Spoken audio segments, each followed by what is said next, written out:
ir šīs dažādas funkcijas, kur var būvēt visu kaut ko, likt stiklus iekšā.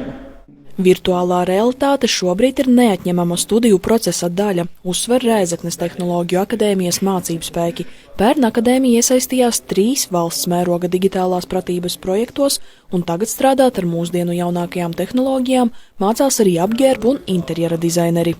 Viņi arī var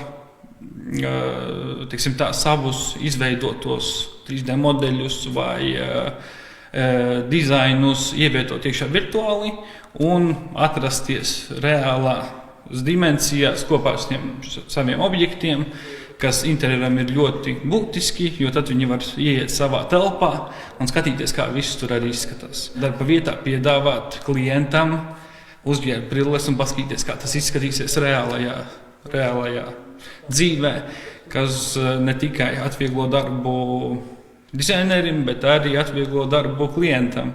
Savukārt topošie mehatroniķi un programmētāji jaunos mašīnu mācīšanās kursos izstrādā mākslīgo intelektu un integrē viedos risinājumus dažāda veida robotos. Aptuveni 70% studentu ir vietējie. Raivis no Ludzaspuses un Artūrs no Balvu novada novērtē, ka mācīšanās tuvāk mājām izmaksu ziņā ir lētāka, taču kvalitāte no tā necieš, un reģionā uz vietas ir pieejamas mūsdienu darba tirguma atbilstošas tehniskās iespējas. Latgale man ir tuvu sirdī, un Rēzeknē bija tieši tas programmēšanas kurs, kurš mani interesēja, tīpaši pēdējā laikā, kad programmēšana paliek vairāk un vairāk nepieciešama. Šī robota roka ir salīdzinoši ar suni vienkāršāka, bet tā ir spējīga, izmantojot šo kameru augšā, tā ir spējīga atpazīt krāsas, kā arī atpazīt zīmējumus un lietas, izmantojot mākslīgo intelektu.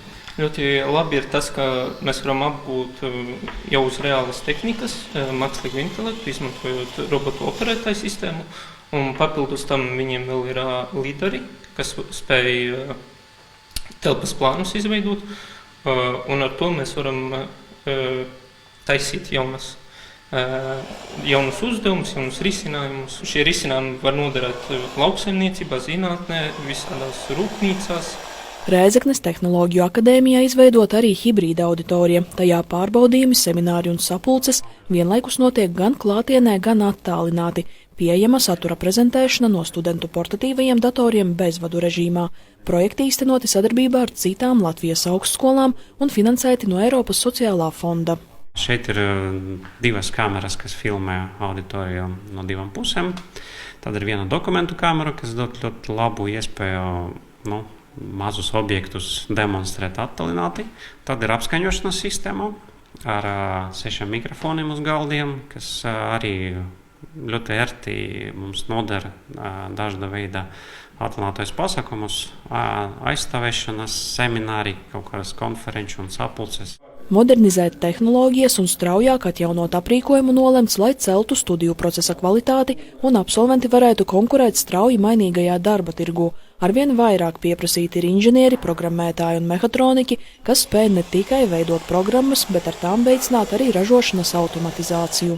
Ņemot vērā akadēmijas lokāciju un arī to, ka tomēr reģionos pietrūkst labi apmaksātu darba vietu, mums ir svarīgi, lai mūsu studenti un arī topošie absolventi ir pietiekoši kompetenti tieši digitālajā jomā, lai izmantotu iespēju strādāt visā Latvijā un ārpus Latvijas, tā skaitā attālināti. Viena lieta uztaisīt dzelžus, otra lieta visu uzprogrammēt. Un par cik mēs gatavojam programmēšanas inženierus, tad tā ir liela iespēja paplašināt šo programmēšanas jomu klāstu. Ne tikai mēs programmējam kaut kādas desktop aplikācijas vai interneta mājaslapas, bet mēs programmējam robotus, programmējam autonomus robotus.